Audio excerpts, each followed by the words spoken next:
looking at your lists on your sheet that you collected data, even numbers or odd numbers were renewables? Even? Even numbers. Well, if you'll notice, all the even numbers are on green poster board, and all the odds are on the yellow. So if I'm using my source cards to divide my kids up, and somebody's struggling, and I see that they've got a renewable, I can send them, well, yours is on a yellow poster to help them. Process of elimination, I've eliminated 5 of the posters and narrows it down a bit. So a lot of different ways you can use the information to get your kids into groups, but we found those to be, the kids enjoy it, and it's a good way for you to kind of see where they are on prior knowledge. Excuse me. So back to the info books. After the source pages, you're going to have information on climate change. You're going to have information on electricity. And then there's information as well on the history of energy and energy efficiency and conservation. So again, all of this is informational text, nonfiction. So we can use science to address those standards in language arts. Is there another, like an elementary version of the roundup sheet? Of that sheet? No. No, because we just developed it this year. We're piloting it. So if we would be glad for ideas. So if you do that and send it to us, that would be awesome. We should make it larger, make these boxes were larger. And where did we Yeah. get this resource? Is it online? That piece from me. No. So do we have- It's a Kentucky only. Can we have a blank one? Yes, I have them, extras, in my box over here, so don't let me forget. Okay. But yeah, we're playing with that. We developed that this year, thinking how can we take these kind of to another level? So any recommendations on changing the headings or anything like that? The one change I think we are going to make is we're going to eliminate that first column so that when they're collecting their data, they're not worried about identifying what the source is. They're just looking for the data, and then we'll have them think about the sources when we give them their team sheet. Because I think they're too worried about what is it rather than just collecting the information. So. Would you? That was a motivator. See, that was my motivator. It was like, what is this one? And I think I would change some of The headings? to Excellent. into more, because I think, you introduce what is potential energy, what is kinetic energy, and let them identify, is this a potential energy? Is it a kinetic energy? Will it transfer from one to the next? Okay. And go into that. I'm going to put one copy out, and if you'll make notes on it for me, that would be awesome. We'll do that during lunch. Don't let me forget. Now, I've done something out of sequence on purpose, because you just brought up the point, and I heard it during discussion about, as you were going about, the question about how is the energy stored or delivered. That's covered in our step 1. So while oftentimes we want to jump right into sources, if the students don't understand that foundational piece of what energy is, the potential and the kinetic, the forms, and how those forms flow or are transformed, if you dig right into the sources in this question, they're not going to understand unless they've had that prior knowledge of how that energy is stored or delivered. And that information is covered in the Science of Energy kit that each of your schools is going to receive. So we're going to, here are my extra sheets. So that can be yours, and this is going to be my, what do we want to call it, suggestions. So if you have any ideas, you'll mark it on. Anybody else want a fresh copy? They're here. You're welcome to take as many as you'd like. If you don't mind, put your curriculum pieces back in your packet.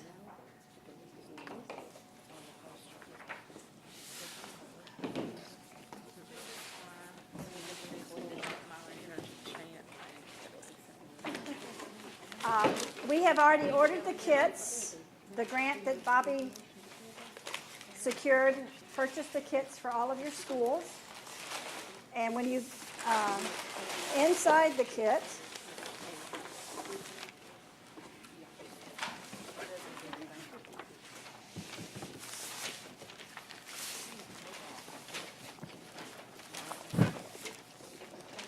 each of the kit comes with guides for elementary, intermediate, and secondary. So it may be that when you get your kits, those of you that are secondary might want to give the elementary guides to the elementary teachers so they can have more, and elementary you might want to give yours to the, but we're going to look at all three of them side by side because I want you to see how what we do in elementary level will be building to the middle school, building to the high school. So using the same kit, all of the grade levels can use this information. There is a kit evaluation form after you've used the kit. If you wouldn't mind just taking a few minutes to evaluate the kit. Again, we have the opportunity to make changes. It's our kit. We can do with it whatever we want. And then if you will just, you can either mail it or fax it or scan and email it to our national office. There are the chemical safety sheets included with the MSDS sheets for all of those. It's nothing really scary in here. It's vinegar, it's baking soda, it's calcium chloride. And then there are 6 student stations.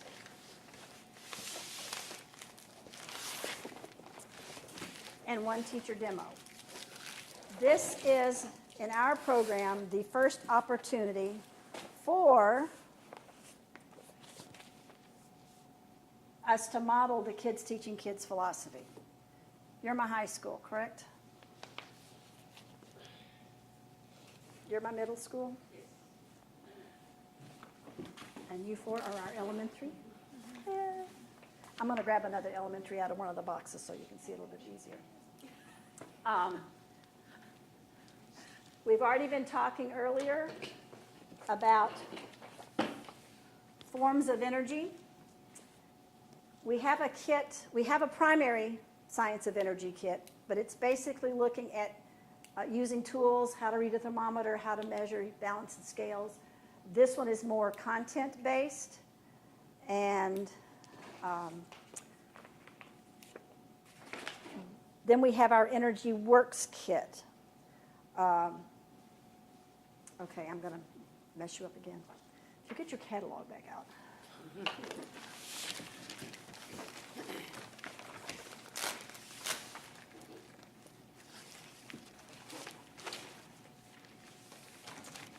On page 14.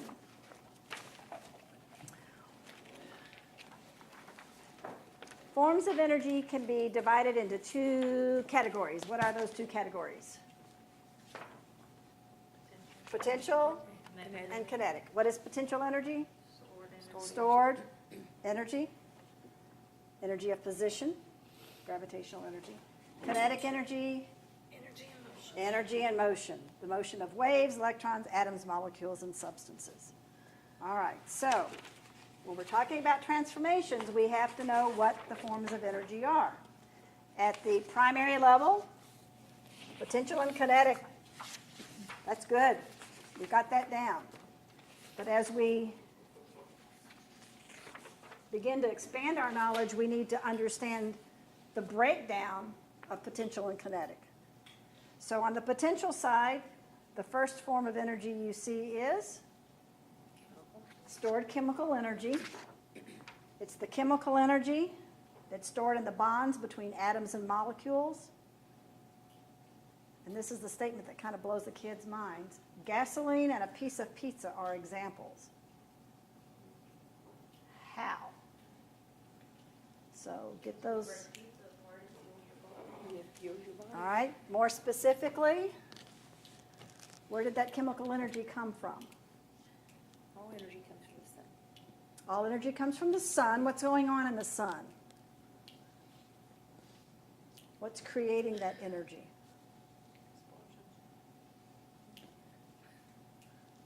Nuclear fusion. So that nuclear energy, the fusion, where the atoms are fusing together, creates the energy. What's the first transformation? Radiant energy, energy that's traveling in a wave, transverse or longitudinal? Big standard, waves. Transverse, exactly. So we've got transverse waves, radiant energy traveling to planet Earth. So it's nuclear, it transforms to radiant, traveling to planet Earth in a transverse wave. Not all of that energy reaches planet Earth. Some of it bounces back into space. Some of it, when it hits a surface, will produce thermal energy. But what we're most concerned with is that much of that radiant energy is absorbed by plants to give us what? Plants go to biomass. Plants are biomass, correct. What process do plants go through? Photosynthesis. Photosynthesis. All right, photosynthesis is critical for our survival. And most students will understand that it's the photosynthesis process that gives us oxygen. And they'll also talk about carbohydrates or sugars, but they don't associate that those carbohydrates and sugars are the energy that's chemical energy that we fuel our bodies with, but it's the same chemical energy that's in coal and gas, petroleum. It's all from the biomass, and it all was produced through a transformation from radiant to chemical energy. What are two major things we have to survive? Oxygen and food. And where do those two things come from? Green plants. So if you've got a kid who says they're not interested in energy, but they're interested in surviving, they're all about green plants and, that's a good thing, but we all need those things to survive. So the process of photosynthesis gives us oxygen to breathe and gives us the chemical energy to thrive and to the energy for our built environment. So it's important that the students understand that piece. They're also going to learn over time that its stored chemical energy is the most, it's the one form of energy that we use the most when you stop and think about the food we eat, the energy for electrical generation, for transportation. A lot of that's coming from that stored chemical energy, whether it be ancient organic matter from our fossil fuels or the organic matter that was produced in our lifetime, meaning the food we eat or the wood we burn in a fireplace, etc. Okay, next on the potential list is nuclear energy. Nuclear energy we get how? From uranium. And what happens to that uranium in a power plant that gives us the energy we need? Yeah, the atoms split. They split apart, giving us thermal energy. All right? Elastic energy is stored energy, and the example I like to give the students for this one is, if you can find one of the little balsa wood airplanes that has the red propeller with the rubber band, when you twist that propeller, that rubber band is stored elastic energy. Because as soon as I let it go, that stored energy begins to unwind and my airplane takes off. So it's a good visual for them to make that connection. Do they still make those? They do. I found them. Science Olympiad, we make them every year. There's helicopters. I remember as a child getting them. Oh, I know. I have found them at Cracker Barrel. Have you really? Yes. I think you can still get them at Pitts now. Yeah, Pittsco's where I ordered my plane from. Yeah, yeah. But if you're out and, Just ask grab some of dinner, those just. Science Olympiad kids, they'll come and demonstrate. Oh, okay. That I'm is, gonna write that down. write that down right now. Just call She it. just volunteered her kids, so. Yeah, because we're doing Excellent. helicopters. You all doing helicopters too? Who doesn't work It's- Not from science. What are you doing here if you retired? Sparks is doing it. Yeah. What grade level do you teach? Fourth, Way's still there? Fifth. fourth, third, okay. And you're all at different schools? I'm a social studies person, but I love science. You know, and what's interesting is many of our student energy teams are not led by science teachers. It's somebody who has a passion for wanting to increase. And one of our most successful was a language arts teacher at an elementary school up in Kenton County, and it was just, you know, I shouldn't say you have to. It helps if you're passionate about wanting to make a difference and inspiring your kids to make a difference. And what's really cool, I think, about this, it's making change in their world. It's something they can impact and it's amazing what the parents learn from their kids in this area. The So thing about it, social studies is there, it's happened. You know what I'm saying? There's not a whole lot, where science is like, you learn something new every day, right. But Social there is a studies- great connection to social studies, I think, if you can find pictures of Kentucky, eastern Kentucky, in the late 1800s, early 1900s, it looks nothing like eastern Kentucky today. It was pretty much clear cut. We think we have virgin forests. We have a couple of plots still left. Lily Cornett Woods is one. And And, the Redwood, or the Harlan County is a virgin forest down there. I've worked with In which one? In Harlan County? It's down off of 421. Okay. Close to Harlan. All right. is- But most people think these are virgin forests. But if you can find, and I haven't been able to, I saw them at one time and I lost them and now I can't find them again. But, Black Mountain. yeah, I didn't It's- know that. I thought it's- Lily Cornett was the only one. Black Mountain does have a small, It's a when I small, used to work yeah. for the engineering firm down there, we used to do studies. And there is still a virgin forest inside of Black Mountain. inside of Black Mountain, okay. But why, if it was clear cut then, and a little over 100 years later, it has regenerated itself, what enabled that regenerate? Why was it clear cut, and why was it able to regenerate?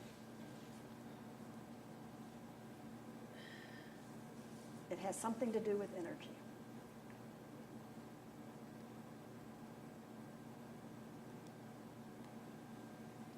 At that time, Well, it was the fuel and coal had not everything. been discovered Fire as an was energy the- source. Fire was the fuel. Fire was the fuel. That's right. So we were using the forest not only to build homes and barns and whatever, but we were using it as a fuel source.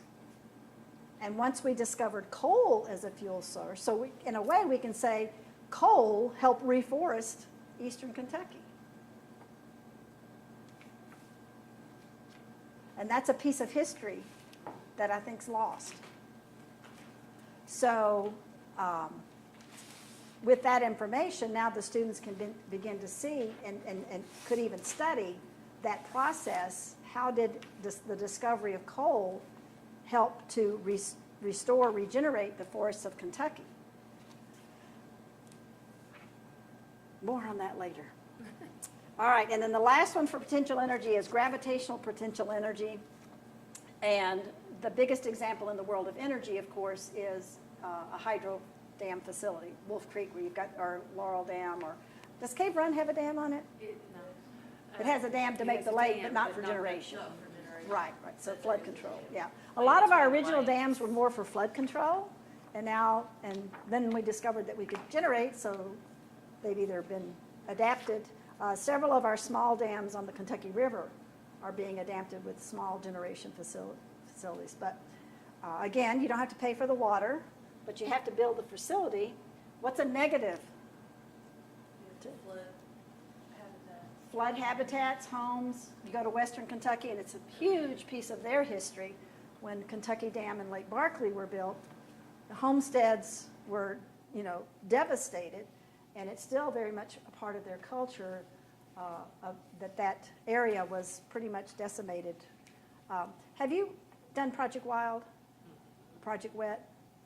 There is a great activity to dam or not to dam. Have you ever done that one? I haven't used that one, but I used some of those activities. To dam or not to dam, if you're doing with your language arts debate or I can't remember the other standard, But to dam or not to dam is a scenario where a community looking forward knows they're going to need more electrical generation. And there is a river. And so the community is considering, do we dam the river or not? And the students assume it's a role play. And they assume the roles of different community members. And then they have to present to the community council, whatever you want to call it, and come to consensus about what we need to do. And so you've got the person who wants it for recreation, I want to put in a marina. You've got the person who wants to preserve the habitat. You've got all these different people.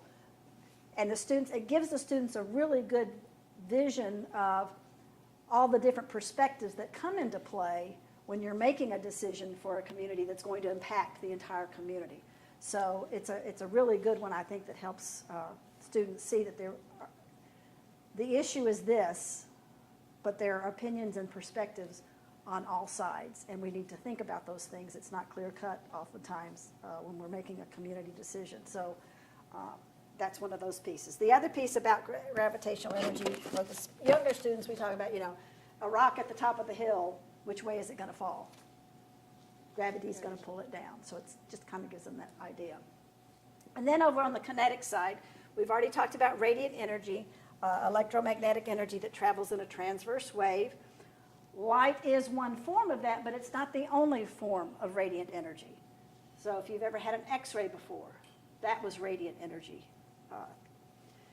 Thermal energy is heat energy, and that's one that's kind of hard for the younger students to really understand. That's the internal temperature of an object. But when we talk about thermal energy, to demonstrate it's very simple. You take your hands, put them together, rub fast. Friction is producing that thermal energy. You feel the heat. Motion energy, the movement of a substance or an object, and that's probably the one form they're most familiar with. The one that they're usually not real familiar with as a form of energy is sound. And they really have not thought about sound as energy. And one of the ways that I like to demonstrate that, it's in our Energy Works kit that I ask you to take a look at on page 14. The Energy Works kit, the students go through several different demonstrations for each of the forms of energy: heat, light, sound, motion, growth, and what makes technology work. So these would be demonstrations that would help the students understand those forms of energy. And for sound, there are two in particular that I really like, and you could do these without having that kit. You really don't have to have our kit to do any of those activities as long as you can gather the supplies around the school, or many of them you can just collect at home. The teacher guides and student guides are on the website, so you can just take a look at those, download what you need, and then put the stations together yourself. But one of them is to take, both of them use metal cans, use old coffee cans or whatever you might have, and put some saran wrap on top for the first one, and then tighten it with a rubber band, sprinkle some kind of granule, salt, pepper, sugar, sand on the top, and then take a tuning fork, borrow that from the music teacher, and tap it on the table and hold it close to the can, but don't touch the can. And what are the students going to see? This is what I jump. There's all those little things are going to jump on the top, and they're going to think, you're magic. How did you make that happen? Well, we can't see the sound waves, but we see the results of the sound waves. So the evidence is there that there's something happening between that tuning fork and the metal can that's going to make those little granules dance around. The other thing that I like to do for fun is to take those same cans and fill it about 3/4 of the way up with water, and then take that same tuning fork and tip it in the water, and it sprays all over the kids. So if you're doing that when it's hot, it's kind of a fun thing to do. That it's, again, those sound waves moving causes the water to splash all over. You can also take a speaker apart. Ah. And get the speaker and pour the salt directly Onto onto the- the speaker and hook up your music to it. And as you change the music, it'll make different types of waves. Oh, And how if you cool. put a wave generator to it, you can change how it goes. Now, do you have a wave generator? I actually hooked the speaker up to my computer and started playing specific. Different music? Well, Ah. we've hooked up from Lady Gaga to classical, but then I've also went to where I hit a certain key at a certain tone to show the wavelength. Ah, And then we also mixed the cornstarch and water and did the oobleck. Yeah. And made it jump. And it's, for little kids, they wouldn't, I mean, my kids, they fall all over themselves. And I know like little kids would love it too. Yeah, And yeah. just to be able to see the different types of the waves are produced. are there ever opportunities for your students to work with the younger students? I've always asked, I've tried for years to get my kids in elementary school. And you can't, that's not It's just approved, it's- timing and all that. Chris coming now, you know that. Yeah, I mean, I Her just. brother is coming to the school now, so we're So, looking for that. it just seems like, yeah, I hear you, it's a good idea. But it And never then I don't happens. know Whatever, Yeah, what goes yeah. from there. That's too bad, because it's a great opportunity for the collaboration piece, and I know the little girls. It would be great. I mean, I it's mean, just, the it's Emperor's class in nothing fourth grade. for us to get Had a one of couple. the district vehicles, grab a couple of students and go. yeah. Work on that. Maybe to work on that. Yeah, we'll work on that, especially with our student energy teams. Maybe we can make that part of what happens. I never will forget, I did a project up in Boone County, and I had AP Chem students going to the elementary to help me with the fifth grade activity. And it was going to be a 2-day, we did half the fifth grade one day and we'll do the other half the next day. And after the first day, we came out and kind of debriefed, and one student was saying, I have got to come up with something different tomorrow, because they just were not paying attention to anything that I said. And I thought, welcome to the world of being a teacher. And what was funny was his mom was the middle school science teacher, so I thought, he's getting a taste of what mom goes through every day. But it was interesting that already the process was I've got to do something to engage them better, and they don't realize that that's what we face on a daily I always basis. start my energy off, I've got 2 ball bearings this big, Yeah? and I make a kid hold a piece of paper and you hit Smash it, them and together. it's kinetic to thermal, and it Burns the paper, yeah. And they can smell it. That used to be in this kit. Yeah, I Yeah. mean, that was always. Just one 2 of the big best- metal balls of some sort, and you smash them together. And the other thing that's fun, if you're doing with renewables and non-renewables, is they call it magic powder, but it's what they put in baby diapers to absorb the liquid. And you get your your measurements just right. And I talk about, I pour water from one cup to the other. This is renewable energy. It can be used over and over again. And then I switch one of my cups, and in this cup is the magic powder. And I thought, we've got the energy, and we pour it in, and I dump it over, and nothing comes out. And they're going, what happened? Well, that energy was used. It's non-renewable. We can't use it again. And it really gives them that aha, whoa, and then we get into what's in there and all that kind of stuff. But it really gives them that initial, what happened to it? Because it was just there, and now it's not there anymore. So any kind of visual demonstration like that with the balls as well are really good to help them.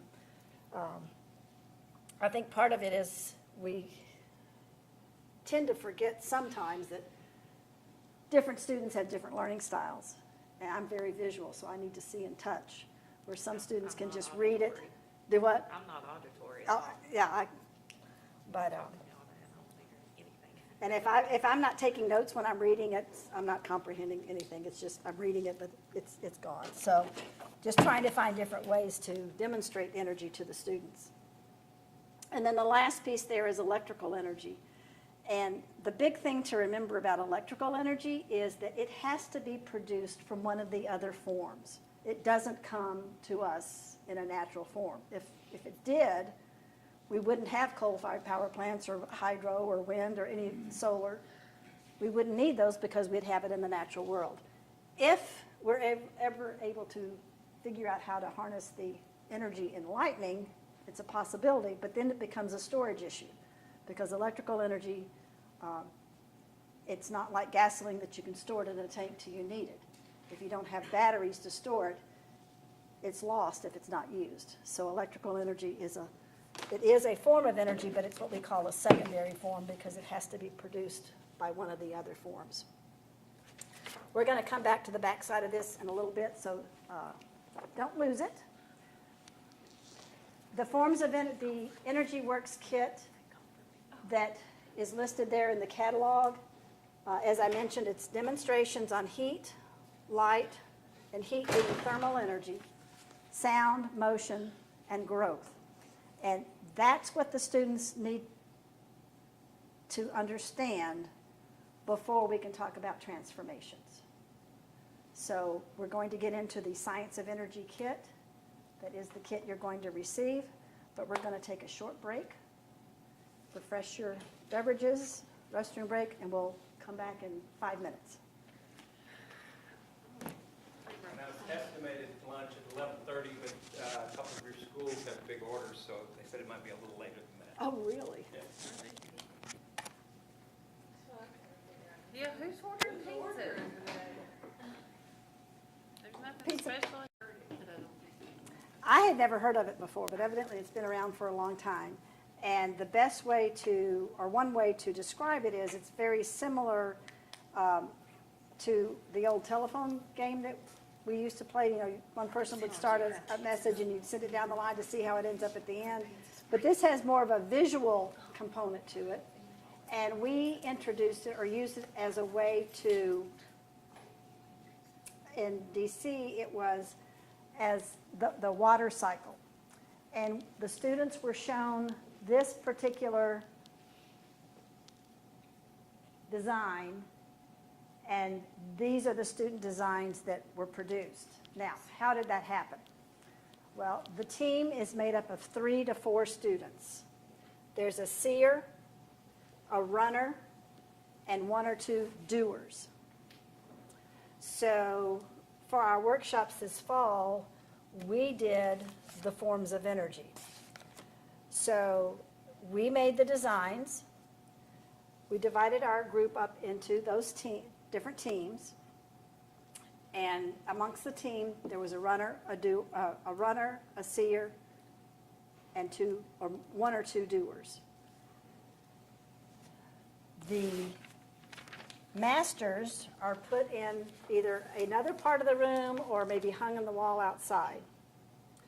The only person that sees the original is the seer. The seer meets the runner at the door and describes to the runner what they saw. And then the runner goes to the table where their doers are, describes what they heard, and now the doer has to do it. So they're going to be trying to make what they saw on the original. This is the first year we've tried it at our workshops, and everyone has loved it. I wasn't sure how high school was going to go over, but it's been a huge hit. If you put the phones up. 'Cause I already That's a told mine number to one. Take the picture and send it, and they, right there they do. Awful, awful, awful. Nuh-uh. No phones allowed. Yeah, It was yeah. funny at yesterday's workshop at General Butler, where we had them, the masters were on the back of a wall where we were meeting, and one of the teachers noticed there was a mirror, and she said, you might want to move the mirror because we can see the masters. Well, at least you were honest. But yeah, get rid of the phones. But it's really interesting to see what the students come up with, but more importantly, the students see the importance of good communication. Is it better to give the big picture? One of the groups yesterday started, now at the top is this, halfway down is this, or the way it's described to your runner is going to make a difference in how the runner describes it to the doer. So it's not only the content we're learning, but it's the process, the communication skills, the attention to detail. We've had some really interesting products this year, and some, because they could say, well, I did a horrible job describing because that's not anything like what I saw out here. So evidently, my communication to the runner or the runner to the doer, way off base. So this Allowed one, to go back numerous times. yes, Or- within, like we've got 20 minutes, Okay. and you can go back and forth as many times as you want within I that was 20-minute just wondering period. if you had, it was a one-time No, shot. no. We want them to go back and forth as many times as they need, but you've got 20 minutes to get it finished. So, and I don't know why the original was done on paper bags. I don't know, some people did them upside down, but anyway, we just modeled it. So what do you think this one was modeling? Which form of energy? Kinetic, More specifically? gosh, my brain, radiant. Light, sound. Sound. That Yeah. was- I was looking up at the Yeah, top. you were I wasn't looking here. going down yet. I was, Yeah. I started at the top. Yeah, so longitudinal waves, sound. This one is, Transformation, potential, kinetic, gravitational, potential energy. and then we have, Lighting. Tyler went kind of crazy on his. He made it very detailed with light, radiant energy. And this one was heat. And this one was,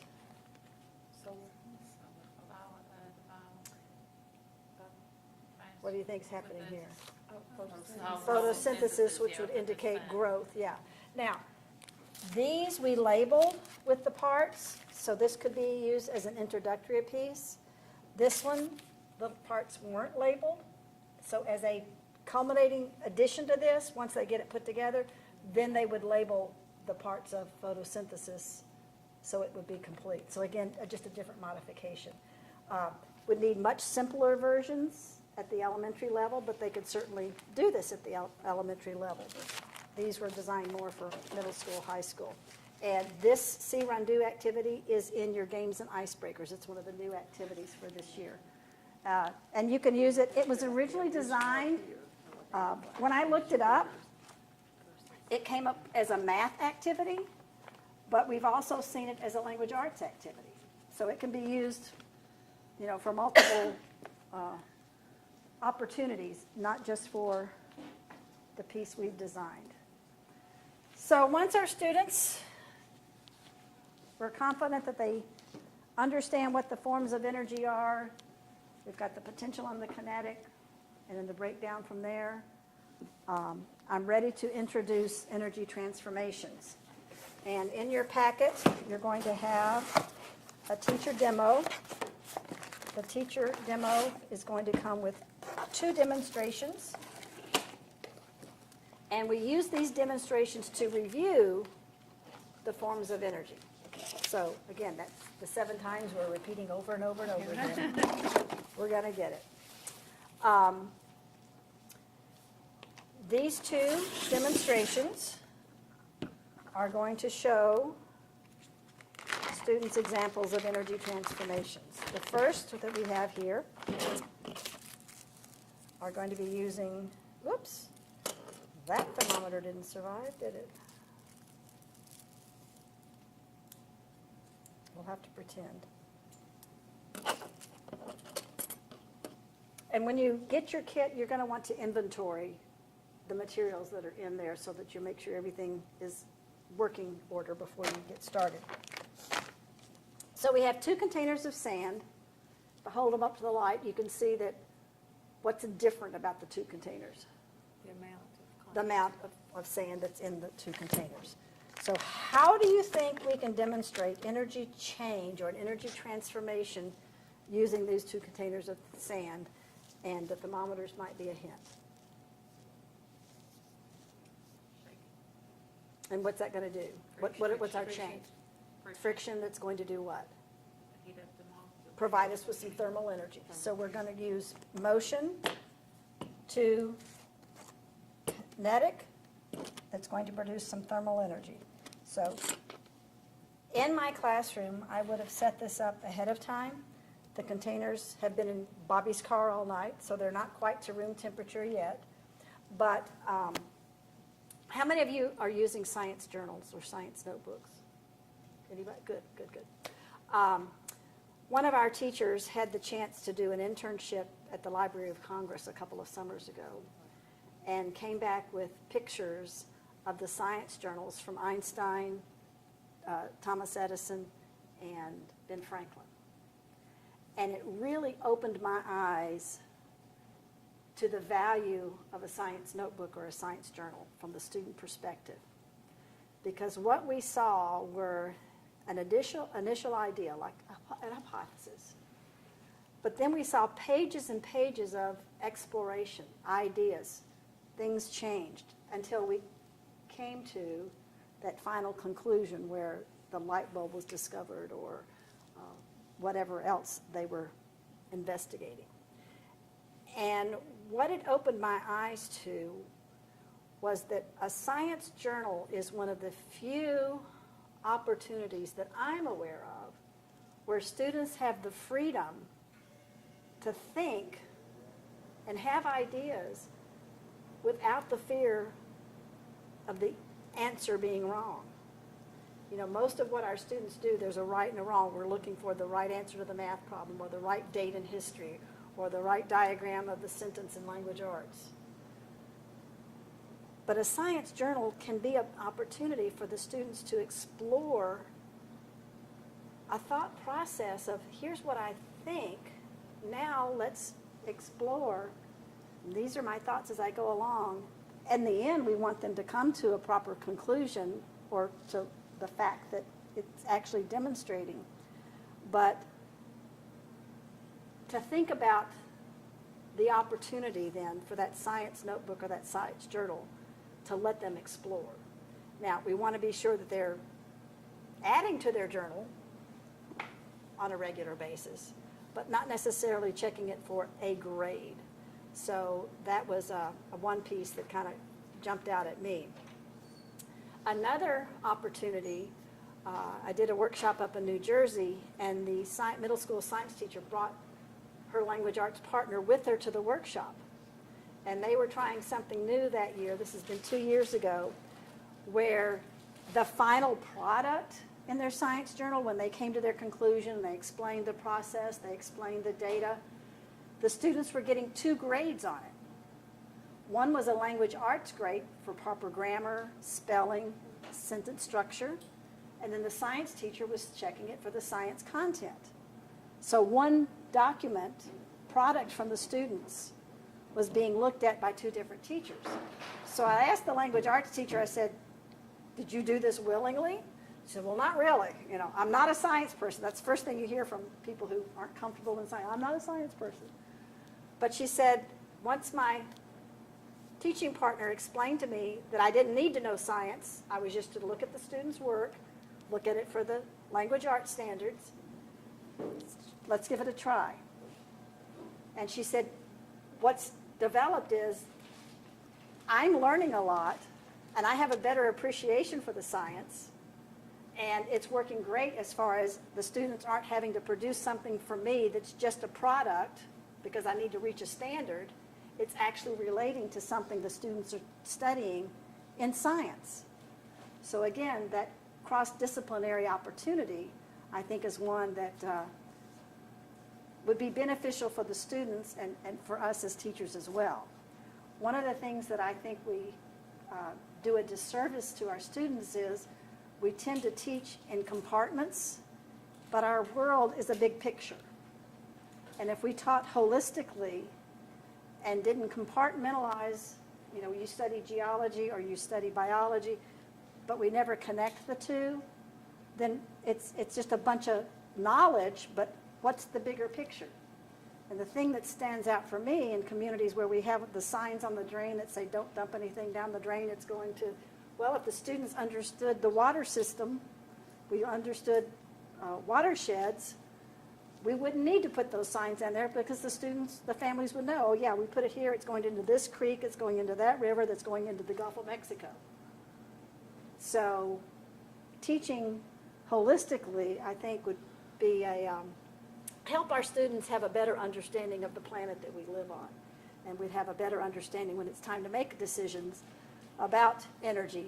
We have a bigger picture understanding. So, sidebar conversation. With my 2 containers of sand, the students are going to make some predictions. So in their science journals or on a piece of paper, I'm going to ask them, we've already discussed that we're going to be able to show an energy transformation. And by checking the temperature of the 2 containers of sand, we're going to record that. So the full container of sand, we would record that temperature, which we would anticipate being room temperature. Same thing for the container that's 2/3 full. Now I'm going to ask them to make some predictions. Number one, do you think, and your predictions are strictly your predictions, there's not a right or a wrong answer. It's what you think.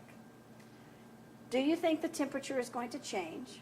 And I've had the students make 3 columns, labeled one as full container, the other as 2/3 full container. And across the first row, do you think the temperature is going to change? Yes or no, in each column. Do you think the temperature is going to increase or decrease? Arrow up for an increase, arrow down for a decrease. If you think there's going to be a change, will the change be equal for both containers? Yes or no? If you think it's not going to be equal, which container do you think will have the greater degree of change?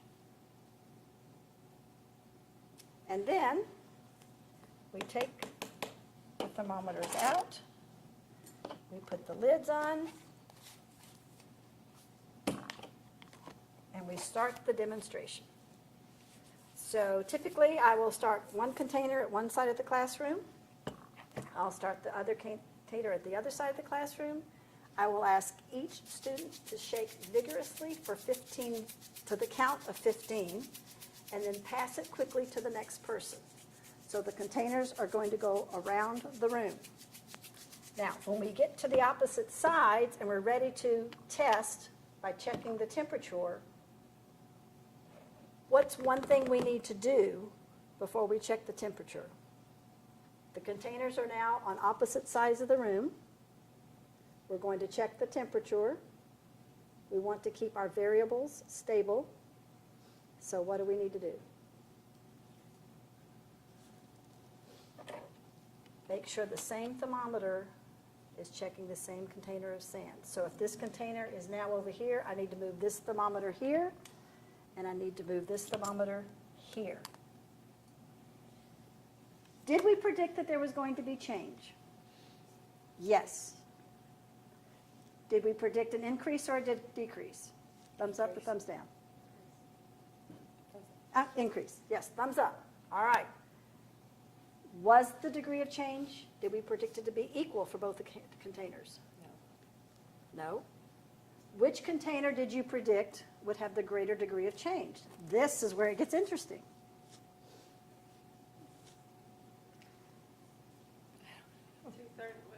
I want to say that one. And that's exactly what most elementary and a lot of our middle school students will say, because more, if it's got more sand, it's got to produce more, right? No, I would say the one with 2/3. Oh, with 2/3. Because Okay, it's I'm more sorry. I was movement. looking. It's more I movement. had switched them and I forgot. Most of our elementary and middle school students will say the container that has more sand because there's more in there. We would hope that our high school students would understand that there's more room for friction. More friction produces more thermal energy. There's going to be a greater degree of change. It will be an increase. So if they predict it's this one, it's a great opportunity then to lead into the discussion, why was it this one? Well, it's just like with our hands. If we rub really fast, we're going to get a greater degree of change of that thermal energy. So if I have more room for those sand particles to move around and rub against each other, I have a greater degree of change. And usually there's a 2 to 4 degree difference between the two. Sometimes it doesn't work out quite that way. And that's science, right? Was every experiment any of our great scientists performed perfect the first time they did it? This is another opportunity to talk to the students about, with science, things vary. We have a prediction. Sometimes it works out that way and sometimes it doesn't. Do we quit after the first demonstration? No. Typically I'll have the students do it at least 3 times and then we get an average. So I don't want them to think that if it didn't work like we thought it would, it doesn't mean we were right or wrong. We just need to do it again to get an average. Now, what are some of the factors that could impact the change? Temperature of the room, specific heat of the sand, Okay, moisture content. moisture content could have a factor. How vigorous they shook the container. Right. And were we consistent in the shaking? Was there a lag time? One of our students went, well, what if we held it like this? Is some of my body's heat going into the container? Oh, that's a good thought. Can we measure that? No. So we can talk about variables that can be measured and those that can't. How could we modify so that we would lessen the chance for this to happen? Fingertips. Right. With the older students, they can hold it tip to tip and do it this way so we have less opportunity for that thermal energy from our bodies. Little guys probably would still need to hold it both ways. But even if you had the little ones, they can have oven mitts or something to go with it that. Would insulate a bit, Insulate. all right. So, or if you tell everybody to do it this way, then we have, there's a consistency there as well. So, a lot of different ways to show the students how, using those 2 containers of sand, we can demonstrate it took my motion energy to shake the containers. Now, where did I get the energy to be able to shake them? That yummy donut that I had this morning that came from the wheat, that was a plant, that was stored chemical energy. How did that stored chemical energy come to be?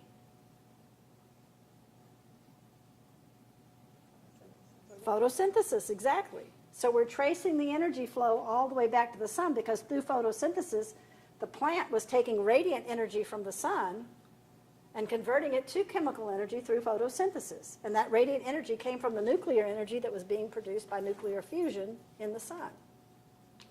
So to be able to produce that change of temperature, we can trace it all the way back to the sun. The other demonstration we have is a flashlight. And all flashlights are used to produce what form of energy? Radiant energy. And light is part of the radiant energy spectrum. All right, so we have a flashlight here. It has an on-off switch. What do most flashlights use as their energy source to produce the radiant energy? A battery. This one doesn't have a battery. The battery, how does the battery work? It's stored chemical energy, right. But it's really chemicals. It's not plant-based. So this one doesn't have a battery, but it will produce. You must have had a bumpy ride this morning. Could have. This one has a little capacitor in it, so it does store energy for a limited amount of time. But how was the energy? It needed electrical energy to be able to produce the radiant energy. Where did that electrical energy come from? As what? What was happening? What was physically happening with that kinetic energy? How do we generate electricity? We need a generator, exactly. And what's in it? What are the 2 major components of a generator? A magnet. Magnet and I'm copper coils. Okay, there you go. Exactly. You were halfway there. Excellent. So if you look closely Motion. in this flashlight, you see the copper coils. What do you think that is floating between the copper coils? A magnet. It's a magnet. So we have a mini generator, just like what's in the big power plant. Now we've got to use some energy to get that magnet to flow back and forth, or just sitting here like this, it's not generating. Just shake it, right? So we've got to have that motion energy. So the kid that's been bugging me all day and fidgety, give it to them and tell them to shake away. The longer they shake, the more energy we're going to have.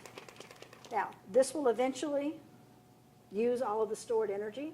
So I typically recommend that before you start the lesson, the morning when you come in, go ahead and turn it on so it's drained, and the students are starting out with no stored energy. Okay. So when you click it on, nothing's there, and you think, it's a flashlight, why isn't it working? Well, we haven't generated the electricity yet for it to be able to give us the radiant energy. So I need 5. You need, you need 5 of these. They're available on our website. I need about 6 or 7 of those.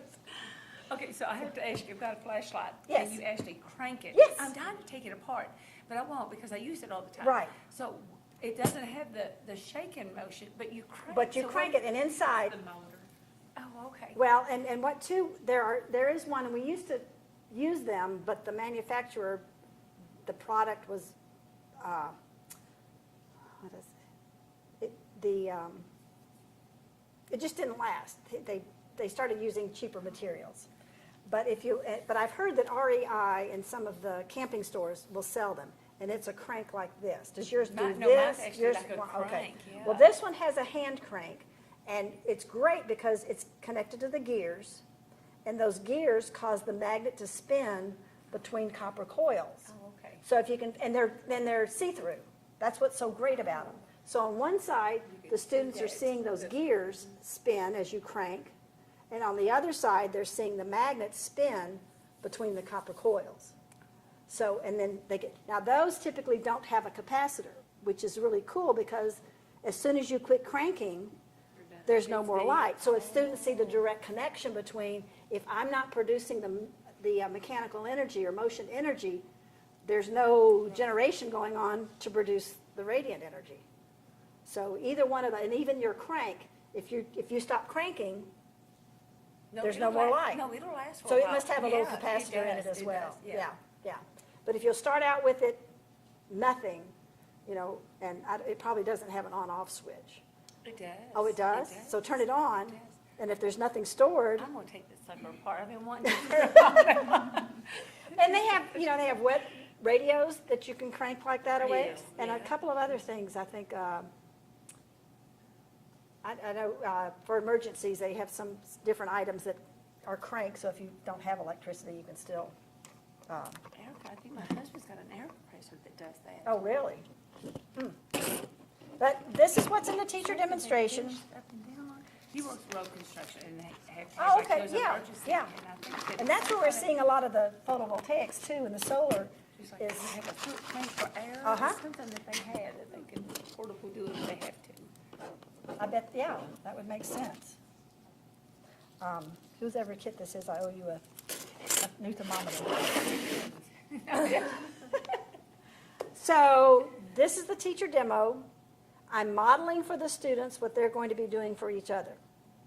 And we've also used it to review the forms of energy, because if the students don't understand what the forms of energy are, transformations are not going to make any sense to them. So this goes away. And what we're going to do now is actually go through the 6 stations so you'll know what's in the kit and how it can be used. So where did I put the Science of Energy guides?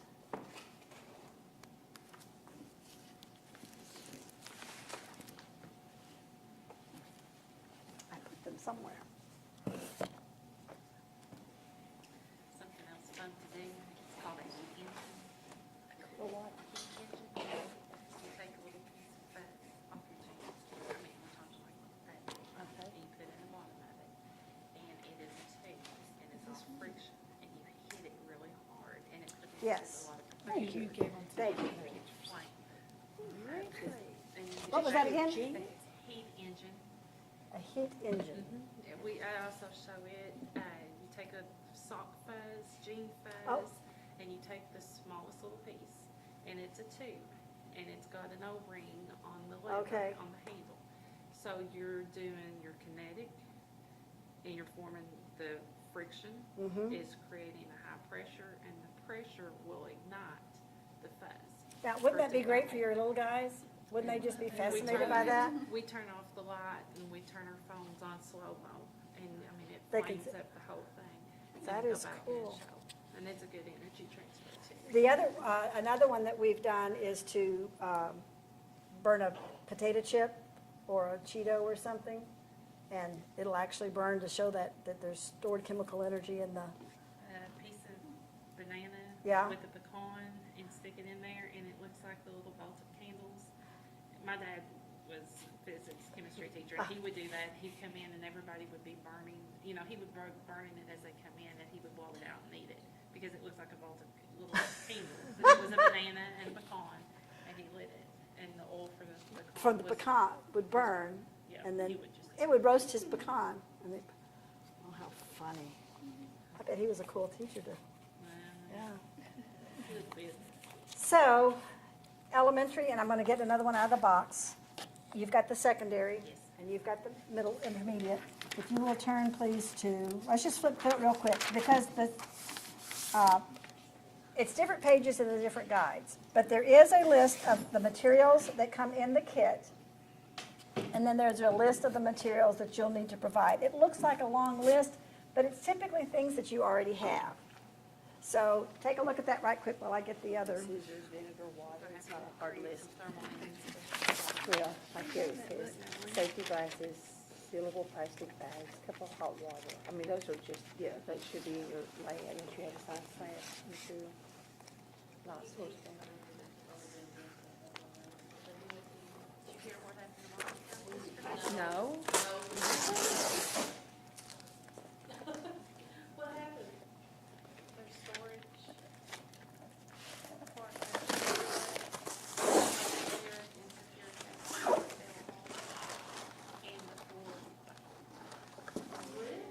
So how does it fall off into something? I mean, there has to be a force movement, and we know science enough to know that. We're having 2-degree earthquakes every single day, even here. Between 2.5 and 3.2, And then once or it's twice a supposed to- week. Not that I'm saying that was Right, it, right. but You know what's funny? They do all of our things and that, like, the storage unit, and then there's just your room. Well, that's not good. I've heard this, I know this, yeah. All right, so you've seen your materials list. The material list is noted by each station, so you'll know for each station what you're going to need to provide.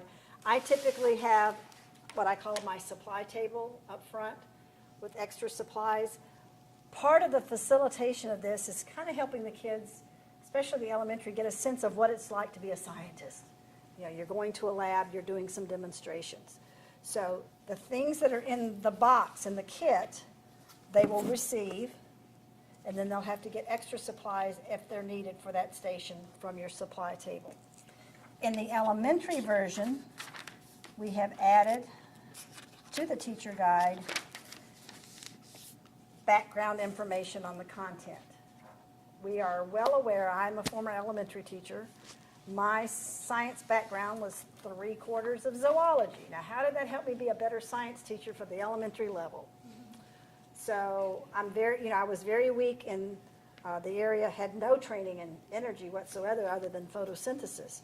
So we've added the additional background information, additional content for the elementary teachers.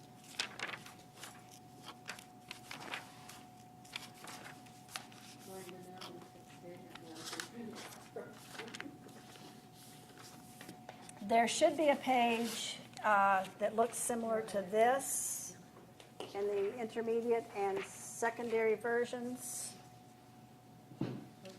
This is the part that it works very well in intermediate and secondary if your students are used to collaboration. I haven't typically I have not used this model for the 4th grade, so I'm not sure. To me, it would take a special group of students to be able to do the modeling this way. But the kit is designed to model the Kids Teaching Kids philosophy.